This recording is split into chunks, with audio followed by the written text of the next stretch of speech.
রাত তখন 11টা হবে। সাদ্দাম বন্ধুর বিয়ের অনুষ্ঠান থেকে বাইক নিয়ে বাড়ি ফিরছে।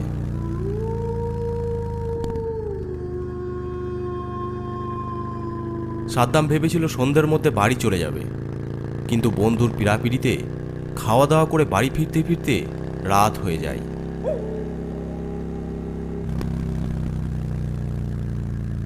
1.5 ঘন্টা রাস্তা। এই দিক দিয়ে বাইক নিয়ে সে সাধারণত আসে না।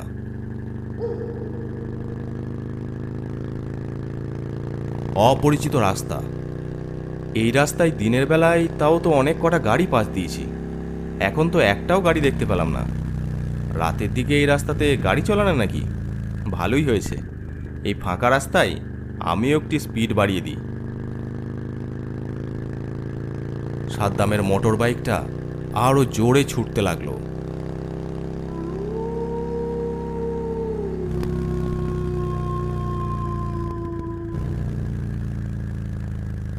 বেশ কিছুটা যাবার পর দেখলো রাস্তার পাশে 3-4 জন দাঁড়িয়ে আছে। কি ব্যাপার, ওখানে লোকজন দাঁড়িয়ে আছে কেন? একটা বাইক রাস্তায় পড়ে আছে, পাশেই একটা লোক লুটিয়ে আছে, রক্তে রাস্তাটা ভিজে গেছে। কিছুটা আগে ব্রেক কষে দাঁড়ালো সাদ্দাম।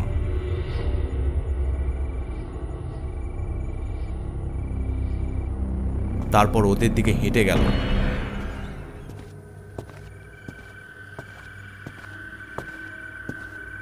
তারপর একজনকে বলল, কি হয়েছে ভাই এখানে? অ্যাক্সিডেন্ট, মরে গেছে। পুলিশে খবর দেওয়া হয়েছে? হ্যাঁ, চলে আসবে ঠিক। আহা বেচারা, বাড়ির লোকের কি অবস্থা হবে বলো তো? কি আর হবে, 2 দিন পর সবাই ভুলে যাবে। তোমরা এখানে এই শুনশান এলাকায় খবর পেলে কি করে? এদের পাশের গ্রামে বাড়ি, আওয়াজ পেয়ে ছুটে এসেছে। আমি একটা কাজ করতে এসেছিলাম, এখন বাড়ি যাব। তুমি কি আমাকে সামনের গ্রামে নামিয়ে দেবে? হ্যাঁ, উঠে বসুন, এমনিতেই রাত হয়ে গেছে, আমিও চলে যাব। তারপর লোকটা বাইকের পিছনে বসলে সাদ্দাম বাইক চালাতে শুরু করে।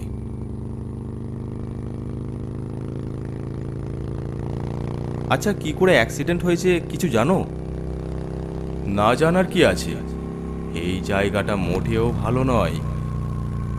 কেন ভালো নয় কেন? এটা দোষী জায়গা, অতৃপ্ত আত্মারা এখানে ঘুরে বেড়ায়। কি সব বলছো? রাস্তায় অতৃপ্ত আত্মারা ঘুরে বেড়াবে? হাসছো? আমার কথা বিশ্বাস হচ্ছে না বলো? এসব কথা আজকাল কেউ বিশ্বাস করবে না। হয়তো কোনো বড় গাড়ি শুনশান রাস্তায় ধাক্কা দিয়ে চলে গেছে, সেও বিশ্বাস করেনি, তাই মরেছে। মানে কি বলতে চাও? মানে তুমিও বিশ্বাস করবে আর কিছুক্ষণ পর। আচ্ছা, দেখা যাবে। সাদ্দামের বাইক আরো গতিতে ছুটতে লাগলো। চারিদিক শুনশান রাস্তা, কোনো গাড়ি যাওয়া আসা নেই। বেশ খানিকটা যাবার পর, এই যে ভাই, তা তুমি কোথায় নামবে? কোনো উত্তর নেই। কি হলো, কিছু বলছো না যে? বলছি নামবে কোথায়? তাও কোনো উত্তর আসে না। এবার সাদ্দাম পিছনে তাকায়, দেখে পিছনের সিটে কেউ বসে নেই। জোরে ব্রেক কষে। হ্যাঁ, আশ্চর্য, লোকটা কোথায় গেল? রাস্তার মাঝে পড়ে যায়নি তো? আচ্ছা, বিপদ হলো তো। এই জন্যই কাউকে চাপাতে নেই, নিশ্চয়ই কোথাও পড়ে গেছে রাস্তার মধ্যে। এইভাবে ফেলে রেখে চলে যাওয়াটাও ঠিক হবে না। দেখি বাইকটা নিয়ে, রাস্তার মধ্যেই নিশ্চয়ই কোথাও থাকবে। সাদ্দাম বাইকটা ঘুরিয়ে আবার এগিয়ে যেতে লাগলো।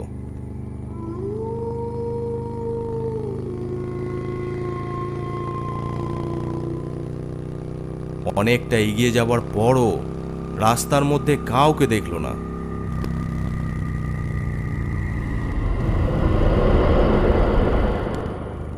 কি ব্যাপার, লোকটা তো বাইক থেকে পড়লে এর মধ্যেই পড়ে থাকবে। দেখি আর একটু এগিয়ে যাই, এদিকে রাতও মনে হয় অনেক হয়ে গেছে। ঘড়ির দিকে তাকিয়ে দেখে রাত তখন 12টা, কিন্তু রাস্তার মধ্যে তাকে কোথাও দেখতে পেল না। আরও কিছুটা যাবার পর দেখে সেই লাশটা রাস্তার মধ্যেই পড়ে আছে। আশ্চর্য, আমি তো ওখান থেকেই সেই লোকটাকে বাইকে তুলেছিলাম, তাহলে সে গেল কোথায়? কিন্তু লাশটা এখনো পড়ে আছে কেন? পুলিশ কি এখনো আসেনি? লোকগুলোও তো সেই একইভাবে দাঁড়িয়ে আছে। কৌতূহলবশত সাদ্দাম এগিয়ে যায় তাদের দিকে। আপনারা তখন থেকে দাঁড়িয়ে আছেন, এখনো পুলিশ আসেনি কেন? কোনো উত্তর নেই।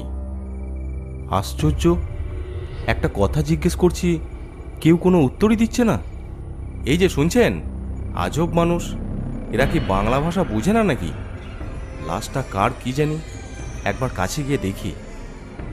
কাছে গিয়ে লাশের মুখটা দেখতেই সাদ্দামের শরীর হিম শীতল বরফ হয়ে যায়, ভয়ে থর থর করে কাঁপতে থাকে। হ্যাঁ, এ কি করে সম্ভব? না না, এ হতেই পারে না। সে দেখে সেই লোকটার লাশ পড়ে আছে, যে লোকটাকে সে একটু আগেই এখান থেকে বাইকে করে নিয়ে গিয়েছিল। না না, এ হতে পারে না, অসম্ভব। তাহলে কি লোকটা যা বলেছিল সেটা সত্যি? লোকটা কোনো রক্ত মাংসের মানুষ ছিল না। তাড়াতাড়ি আমাকে এখান থেকে চলে যেতে হবে, তাড়াতাড়ি যেতে হবে। সাদ্দাম বাইকে চাপতেই চারিদিক থেকে ভয়ঙ্কর হাসির শব্দ ছুটে আসে। সাদ্দাম তাড়াতাড়ি বাইক স্টার্ট দিয়ে হাওয়ার গতিতে ছুটতে থাকে। ভয়ে তার হৃৎপিণ্ড ধক ধক করেই চলেছে।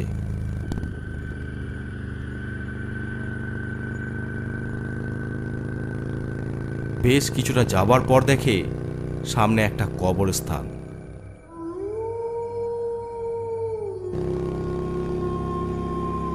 আর তখনই পিছন থেকে কারো যেন গলার আওয়াজ ভেসে আসে। কি বলেছিলাম তখন? এবার ভূতে বিশ্বাস হলো তো? হ্যাঁ, কে কে তুমি? কে আমি? সাদ্দাম পেছনে তাকিয়ে দেখে সেই লোকটা পেছনে বসে। তুমি তো সেই লোকটা। এই বলে জোরে ব্রেক কষে আর ছিটকে পড়ে রাস্তার পাশে।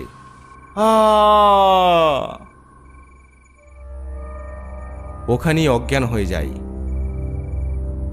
আর সেই মানুষরূপী ভয়ঙ্কর অশরীরীটা এগিয়ে যায় তার দিকে।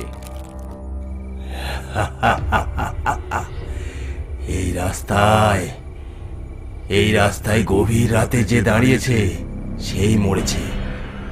তুই আমাদের মায়ায় ফেসে গেছিস, তোকেও মরতে হবে।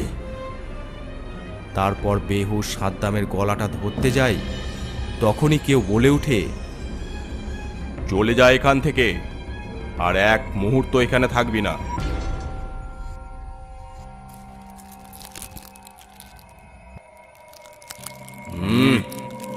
এ আমার শিকার, তুই আমাদের মাঝে আসবি না।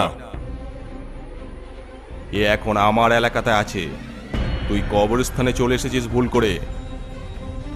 সে তাকিয়ে দেখে সত্যি পাশেই কবরস্থান। হ্যাঁ, কবরস্থান?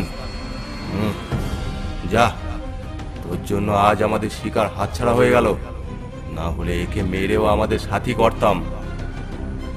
চলে যা এখান থেকে, তোর কোনো কথা শুনতে চাই না। তারপর সে হাওয়ায় মিলিয়ে যায়। এরপর সে সাদ্দামের মাথায় হাত বোলাতেই সাদ্দামের জ্ঞান ফিরে আসে। না না, আমাকে মেরো না, আমাকে ছেড়ে দাও। কেউ তোমাকে মারবে না, ভয় পাচ্ছ কেন? সাদ্দাম তাকিয়ে দেখে তার সামনে আলখাল্লা পড়ে ফর্সা দাড়িওয়ালা এক ব্যক্তি দাঁড়িয়ে আছে। আপনি কে? সেসব পরে জানতে পারবে। তা তুমি এত রাতে এই রাস্তা দিয়ে বাইক নিয়ে কোথায় যাচ্ছিলে? আমি আমার বন্ধুর বিয়ের অনুষ্ঠান থেকে বাড়ি যাচ্ছিলাম। রাত হয়ে গেছিল বেরোতে বেরোতে। তারপর যা যা হয়েছে সাদ্দাম সব ওই ব্যক্তিকে জানালো। হ্যাঁ, এই রাস্তাটা মোটেও ভালো নয়। রাত যত বাড়তে থাকে দুষ্ট আত্মাদের অপকর্ম তত বাড়তে থাকে। সুযোগ পেলে তারা সেই ব্যক্তিকে মেরে তাদের সাথী করে নেয়। তোমার ভাগ্য ভালো যে তুমি এই কবরস্থান পর্যন্ত আসতে পেরেছ, না হলে ওরা আজ তোমাকেও শেষ করে দিত। আমি আগে এসব কিছুই বিশ্বাস করতাম না, কিন্তু আজ নিজের চোখে যা দেখলাম, উফ! আপনি ঠিক সময়ে না এলে হয়তো ও আমাকে মেরেই ফেলতো। এই দুনিয়াতে সব কিছুই আছে, যারা বিশ্বাস করে না তারা বোকা। যাও, এবার বাড়ি চলে যাও। কিন্তু আপনি আপনি বাড়ি যাবেন না? আমার বাড়ি? যাও, বাড়ি চলে যাও। আর ভুলেও ঘুরে পিছনে তাকাবে না। সোজা বাড়ি চলে যাও, আর তোমার কোনো বিপদ হবে না। সাদ্দাম বাইক নিয়ে বাড়ির দিকে রওনা দিল।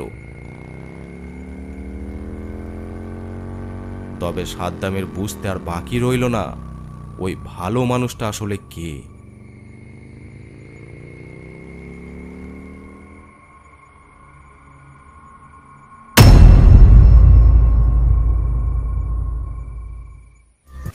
আজকের গল্পটি আপনাদের কেমন লাগলো অবশ্যই কমেন্ট করে জানাবেন।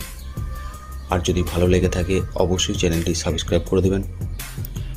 আর আপনারা যারা গল্প পাঠাতে চান আমাদের ফেসবুক পেজে ইনবক্স করে পাঠাতে পারেন, অথবা আমাদেরকে মেল করতে পারেন। এছাড়াও আমাদের ইনস্টাগ্রাম আইডি আছে, আপনারা ফলো করে নিতে পারেন। সব কিছুর লিঙ্ক ডিসক্রিপশন বক্সে দেওয়া আছে।